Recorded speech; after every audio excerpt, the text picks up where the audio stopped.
Good evening po sa inyo lahat. Ako po si Christian Esguera and welcome to our episode tonight, November 6, 2024, dito po sa ating Facts First podcast. Kumusta po ba kayo? Kumusta po ba yung mga kalagayan ninyo? No?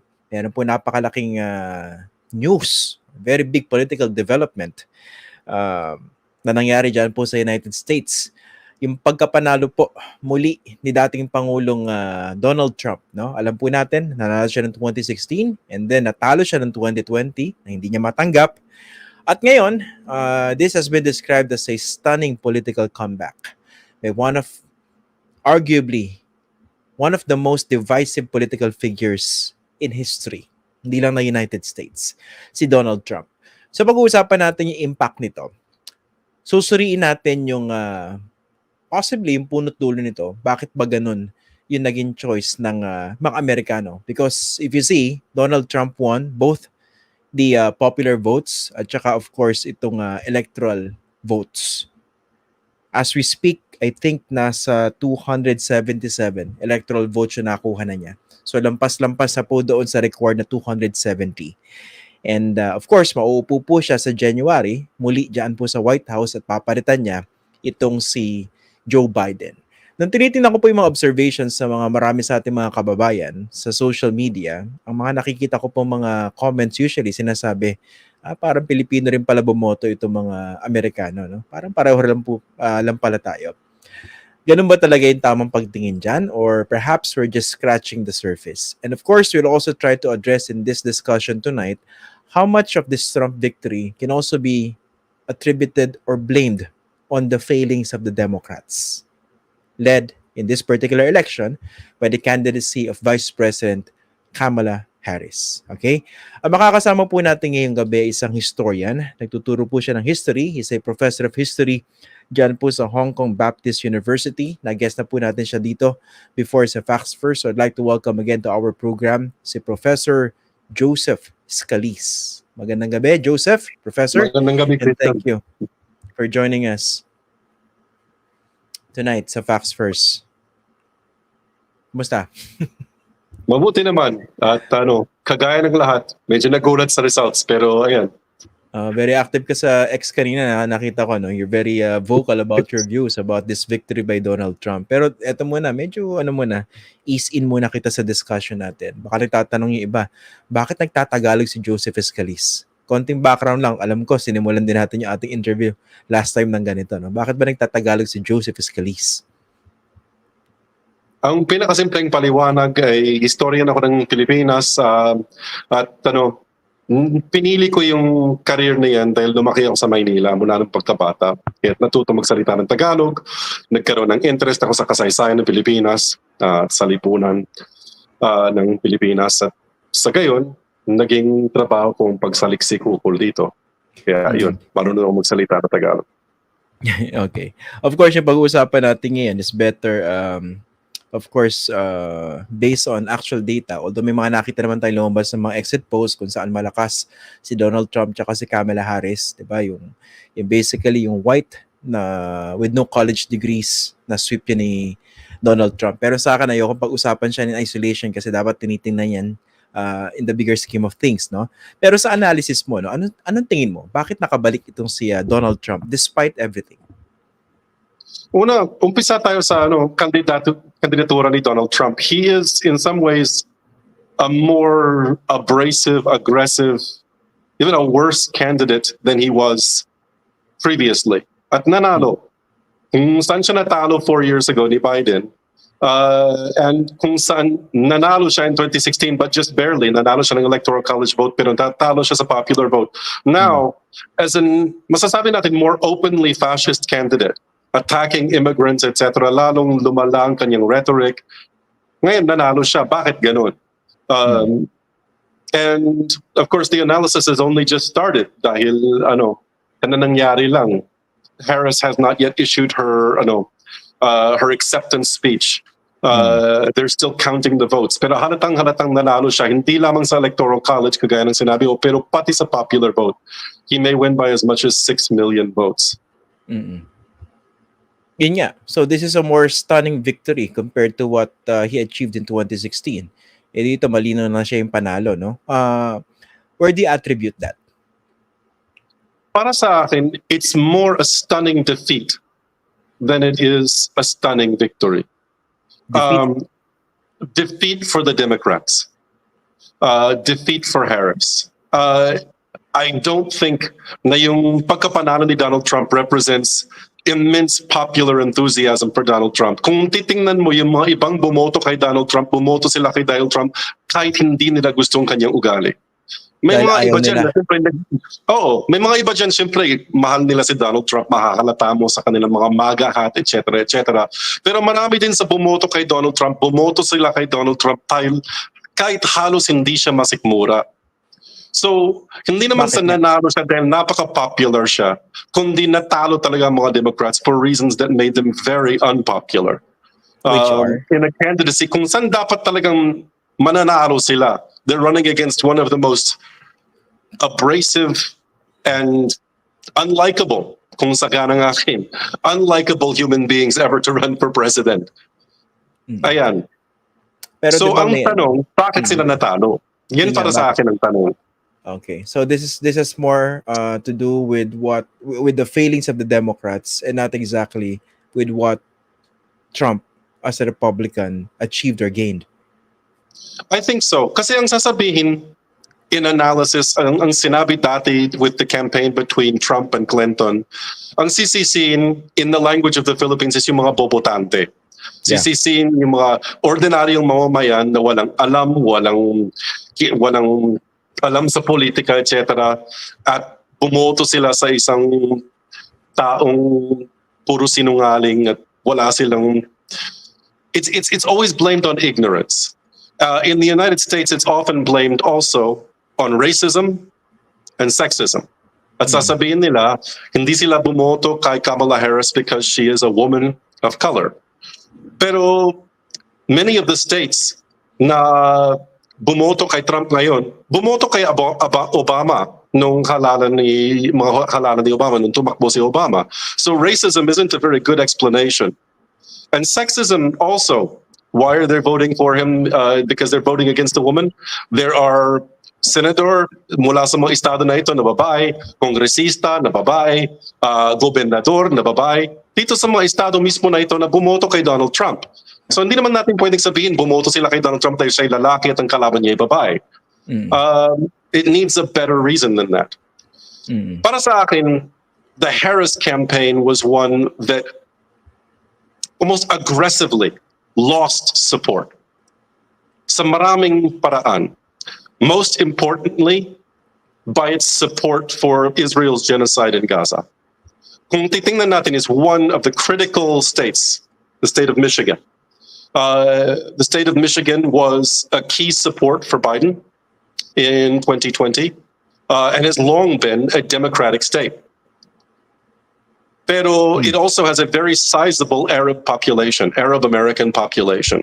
And in cities that had an Arab American majority like Dearborn, Michigan, for the first time, hindi sila bumoto sa mga Democrat. Bumoto sila for a third-party candidate at nanalo si Trump sa gayon. So there was a mass abstention ng mga voters na ito because they were so outraged na lubhang nagagalit sa Partidong Demokratiko dahil sa kanyang pagsuporta sa Israel at ang pagbomba, pagpatay sa mga tao sa Gaza. Over Pero 100,000 people dead there. Pero Joseph, that presupposes that they expected a lot of Kamala Harris and the Democrats. Pero if you look at the policy of the Democrats and even Biden, talaga namang nandun yung suporta for Israel.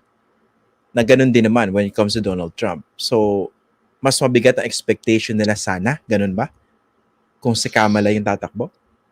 Do you think they entertained that idea to begin with? It's not so much na inaasahan nila na babaguhin nila sa pamamagitan ni Kamala Harris. It's much more than that. Kamala Harris, under the Biden and Harris administration, kung nagprotesta ang mga estudyante laban sa mga krimen ng Israel sa Gaza, inaaresto ang mga estudyante. Nung nagprotesta ang mga estudyante sa mga rally ni Harris, pinaalis sila at pinatahimik sila. Professors have been removed from their post, graduate students have been deported, all for their support for Gaza under the Biden administration.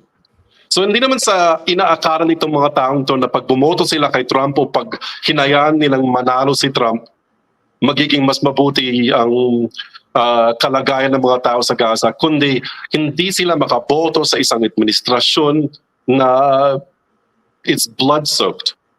It is U.S. missiles and U.S. weapons that has caused all of the death in Gaza. But if that were a very significant campaign issue or election issue at this point, di ba, did they honestly think that things would be any different if they went for Trump? No, I don't think so. In fact, it's possible na mas lalong lalala ang mangyayari sa Gaza sa pamamagitan ng relasyon ni Netanyahu kay Trump. But I think Okay. it's a contributing factor. Isa pa, the Democratic Party, and Harris was very clear about this, has pledged to be the party that continues war with Russia over Ukraine. Harris has been very clear na sabihin niya she wants a more lethal American military na mas may kakayahang pumatay. And most Americans are not invested or want world war. Hindi itong habol nila, hindi itong rason kung bakit sila boboto. Boboto ako sa taong to dahil siyang magiging pangulo na the president of World War III. So again, it gives space for the isolationism, the populism of Trump na magsabi na aatras siya mula sa laban sa Ukraine. Yeah. Of course, basically, I think we can describe the victory of Trump as resounding na kumpara dun sa 2016. And it has to be respected because whether or not people like or hate the result, it was the result of the American democratic process. Pero ang gusto ko itanong dito, Joseph, no? Kasi meron din namang survey na lumabas prior to the elections na majority of the Americans thought that the country was headed to the wrong direction, di ba? Yeah. So basically, Yes. the writing was on the wall. And don't you think this election was basically defined by the most basic of things? Basically, gut issues. And perhaps it was Trump who gave a very clear message, the more convincing message, compared to the messaging and perhaps track record or the lack of it by the Democratic candidate. What do you think? So yung mga binanggit ko is war and genocide. I think those are the more politicized layers na Yeah. umatras kay Harris. But I think for a majority of American voters, ang pinaka nilang tinitingnan is inflation, cost of living, hindi pagtaas ng ng kanilang sahod, ngunit pagtaas ng presyo ng gasolina, etc. And to be frank, Harris said nothing to this. Yes. She was the party of the status quo. In fact, ang plataforma ng Partido Demokratiko, the Democratic Party platform was na lalong gumanda ang kondisyon ng buhay sa ilalim ng administrasyong Biden. That things had improved and that she was going to continue these policies. But this does not match the experience of life of most people, which is one of nervousness if you can afford rent or gas or milk or eggs. And this allowed a billionaire, Donald Trump, to position himself kunwari siya'y makamahirap. But his platform, yung plataforma niyang makamahirap or dealing with the cost of living and so on and so forth, is about blaming other people. Ang sinisisi niya for yung lalong paghihirap ng mga ordinaryong mamamayan sa Estados Unidos is not economics. It's immigrants. It's and so-called communists, etc. The left, the enemy within. He uses the language of fascism very clearly to attempt to tell people na ang kasalanan nito ay sa mga imigrante, lalo na mga illegal immigrant who are coming and taking your jobs and ruining the country. But the reason na may lakas yung ganitong rhetoric is because he's speaking to the economic unrest of the United States when the Harris campaign was saying that everything was improving. And the voters, I suppose, were seeing or feeling it. Kasi despite the tough rhetoric, unless hindi nakikita ng mga botante yon, hindi naman siguro ganun katindi yung connection, di ba?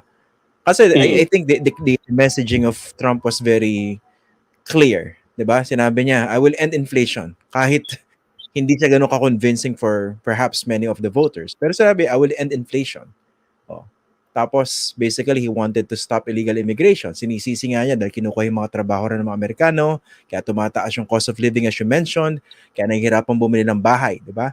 Pero if you compare that to the policies or the promises of Kamala Harris, parang hindi ganun kalinaw yung messaging. And perhaps, I don't know whether you would agree, she was struggling to differentiate herself from Biden, which was difficult to do because she was part of the administration. Yes, there was struggling to differentiate herself from Biden. To the extent that she struggled at all.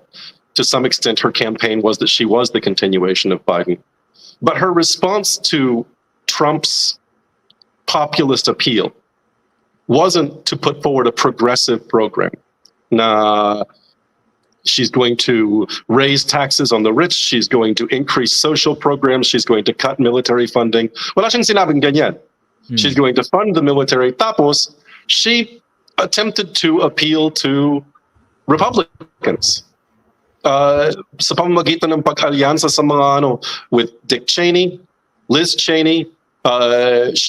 When Trump said he was going to deport immigrants, anong ginawa ni Kamala Harris? Hindi naman siya nagpunta sa Springfield kung saan naghihirap din ng mga imigrante who are being blamed by Donald Trump for so-called eating dogs and so on. Hindi. Nagpunta siya ng border at nagsabi siya na masdan mo, hindi nagtayo ng wall si Donald Trump. Ako naman I will protect the United States from immigrants. She presented herself as the more capable right-wing politician. Or playing catch up to the direction of Trump. Exactly. Basically, si Trump yung nagde-dictate ng campaign narrative and she was playing catch up. Yes, he very much dictated the narrative. And don't you think this is also has to do with the perceived incompetence of Kamala Harris? Meron din bang ganon? Tingin, hindi siya ganon ka-capable. Not because she's a woman, but because of her background. What do you think? I mean, there is a perception of incompetence, I suppose, but she was the Attorney General of California. She has a competency in law and order. She has a competency in exactly what she does. The person who's actually incompetent is the man who inherited millions and went bankrupt multiple times and then became a felon. I know. Donald Trump. Yeah. Pero sorry, but the context of my question is this, and this was also seen during the 2022 campaign, di ba? Dito sa Pilipinas, you saw how the Trump campaigners and supporters were highlighting the supposed incompetence or incoherence of Kamala Harris on social media. It's all over social media. So parang ginawa kay Lenny, di ba? Yung how she was portrayed by the Duterte supporters and the Marcos supporters. Don't you think we also saw that, di ba? In the case of Kamala Harris. And perhaps that was effective. What do you think? I do think it was effective. It was aided by the fact that she wasn't very good at staying on point when she was off her teleprompter. And I feel a point of fairness is in order. Lenny Robredo was much more competent. Yes. In her campaign. I'm not comparing them. Sinasabi ko how they were portrayed by the opponent. I'm aware. The opponent. Yeah. Oo nga. Pero do you think this clearly worked against Kamala Harris? Yung ganung niya, yung ganung tawag dito. The way of speaking in public pag nawala na siya sa teleprompter. Yes, it's true, but I mean, it has to be pointed out, when Donald Trump is not on his teleprompter, he begins talking about experiments on sharks and all sorts of other truly bizarre things. And then it gets really dark. He begins talking about immigrants eating dogs and the enemy within and using the National Guard and so on and so forth. When he actually begins speaking his mind, there are shades of Hitler. It's openly fascist. Ito may comment na. I think this is anecdotal. Sabi ni Jelly Corrales, my niece is in California. She said mas maganda daw economy nila noong si Trump ang president nila. Maybe just because Trump ay magaling na businessman, kaya mas maganda economy nila because of him. Medyo I would tend to disagree doon sa last part, no? Hindi porke negosyante si Donald Trump, mas maganda ekonomiya. Pero I think that is also a fair anecdotal comment, no? Kung mas maganda yung tingin nila sa ekonomiya o sa economic status nila nung siya yung presidente.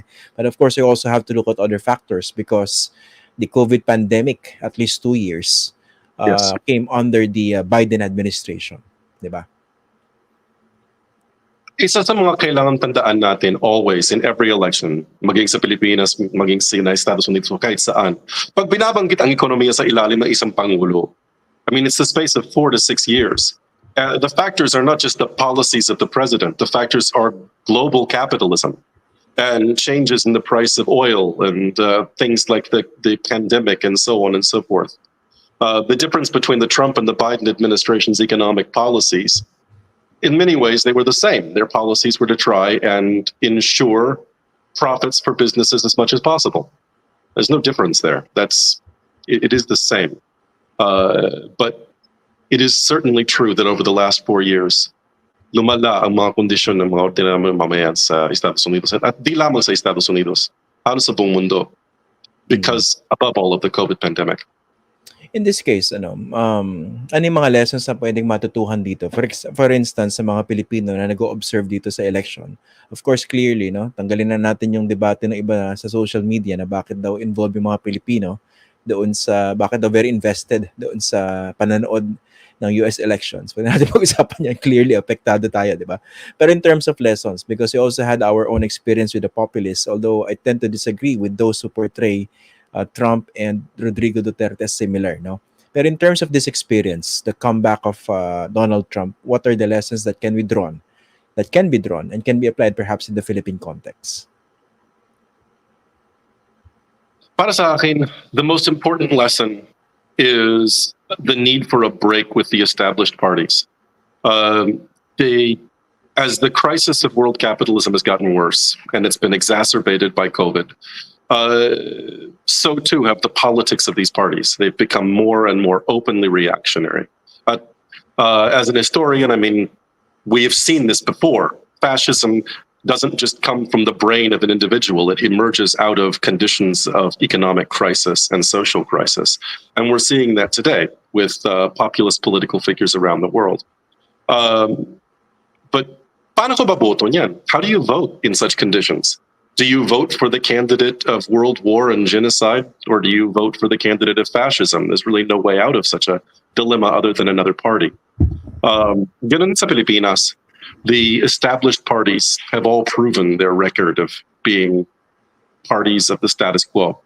What is needed, I would argue, is a party that is not a party of capitalism at all, a party with a socialist perspective.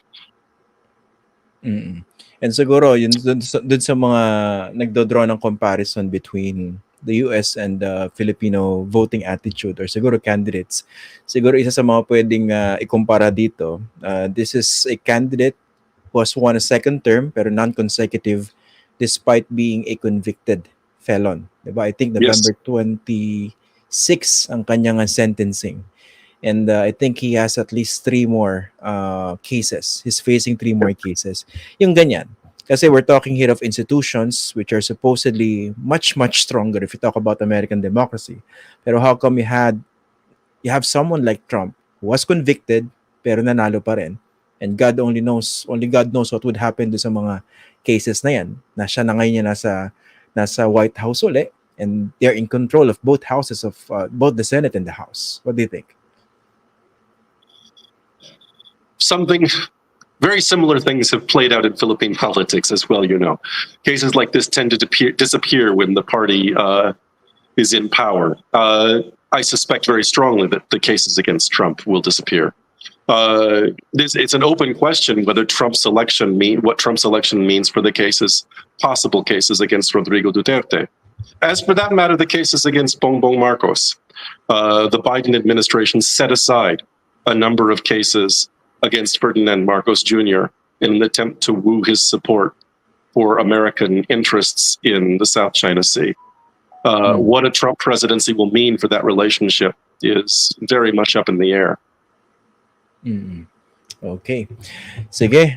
Maraming salamat, Joseph, for joining us tonight dito sa Facts First. Highly provocative yung mga sinabi mo base rin sa comment ng ibang mga tao rito. And I think people are divided pa rin no, Yes.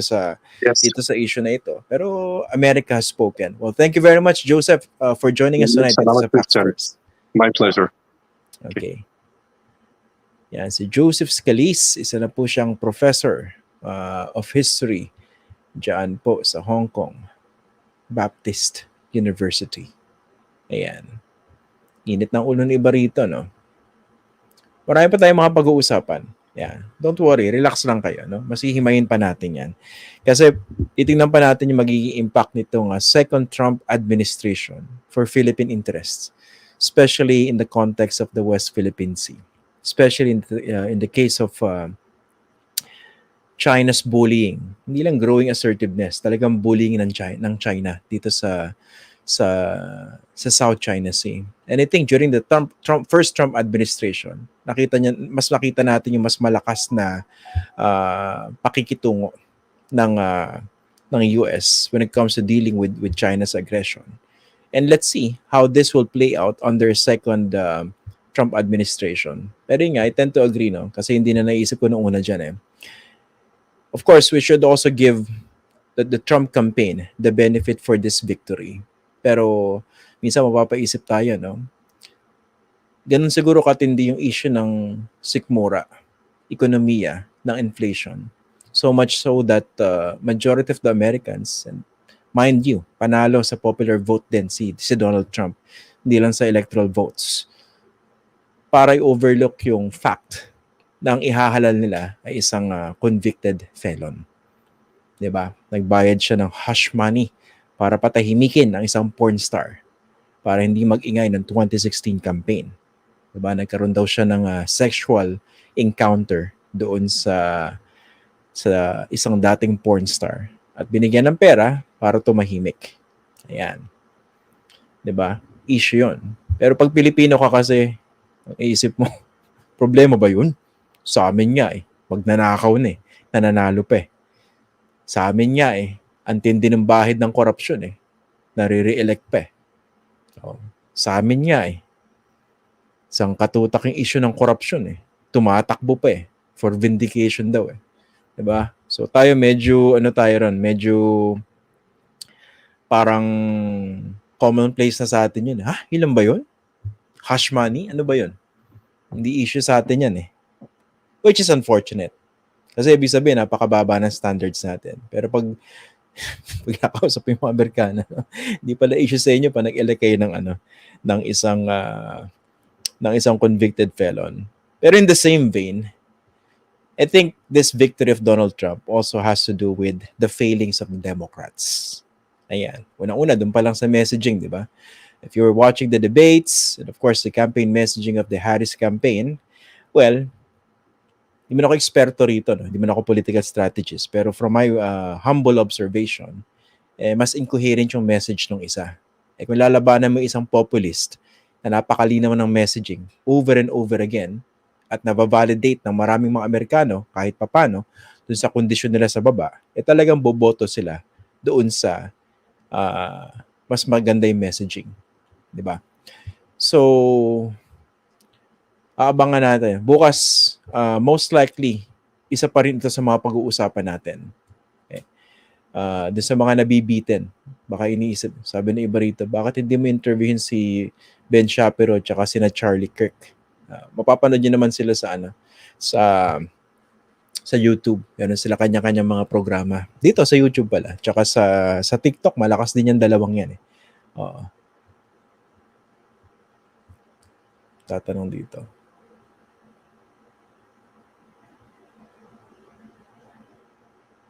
Okay. Yung mga nang totroll dito. Nagpapapansin. Bakit daw topic natin yung Trump?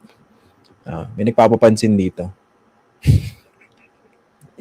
Well, kasi nung nasa ANC po ako, when the medium of instruction, the medium that we were using then was mainly English, di ba? I used to talk about highbrow topics, yung mga foreign policy, yung ASEAN, I used to cover that a lot. South China Sea, even American politics. And then when I shifted to YouTube, I decided to make it more palatable to the ordinary Filipinos. And in English ko na para masagot ko yung troll dito. And I hope naintindihan mo, no? Kasi Tagalog yung kinoment mo sa akin eh. Talaga nag-shift ako ng topics. I wanted to make the topics even more domestic when I shifted to YouTube using facts first. Bakit? Because I really wanted to communicate to the ordinary Filipinos on time na yun. But it didn't mean that we won't be covering things like this. Diba? Before, we had episodes on Ukraine, and perhaps siguro baka nami-miss niya, no? Let's do it with more regularity. Kasi medyo sinusuka tayo nito mga trolls dito, no? Nagpapapansin. You can talk about the issue of Ukraine and Russia if you want. Diba? The Indo-Pacific if you want. Pero mas gusto ko kasi pinapaliwanag sa ordinaryong Pilipino yung pinag-uusapan natin. Because one of the things that I realized when I was with a big network then was most of our viewers were part of the so-called A and B, socioeconomic classes. And then many of our audiences were policymakers. Then I realized, mas maganda yata kung kakausapin natin yung direkta, yung mga Pilipino, yung ordinaryo, yung mga naglalaba, yung mga dito, yung mga nagigipit. Ayan. Yun po. Okay? So, tomorrow, we're trying to invite our Philippine ambassador to Washington to talk about what this second Trump administration would mean for the Philippine interests. Okay? Abangan niyo po yan. I hope mapaunlakan tayo sa ating invitation. Okay? In the meantime, alam po ayan, may nagpapa-shoutout.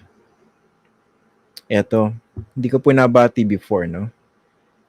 Eto. Binabati po natin si Malaika Sicor Almeron ng Barangay Salapungan, Tarlac City. Ayan. Birthday po niya noong November 4. 31 years old na po siya. Ako, pasensya na po dahil late kong nabasa yung mensahe ng iyong magulang. So, hindi agad kita nabate. Pasensya na. Okay, maraming salamat and happy birthday sa'yo. Okay? Kita-kita po tayo bukas for another episode of our Facts First podcast. Ito si Diosdado. Teka lang, gumalaw yung message. Diosdado Monraid ba to? Sorry, malabo mata ko. Maraming salamat. Thank you. Ayan. Okay, sige po. Kita-kita po tayo bukas. Magandang gabi po sa inyo lahat. Ako po si Christian Esguera.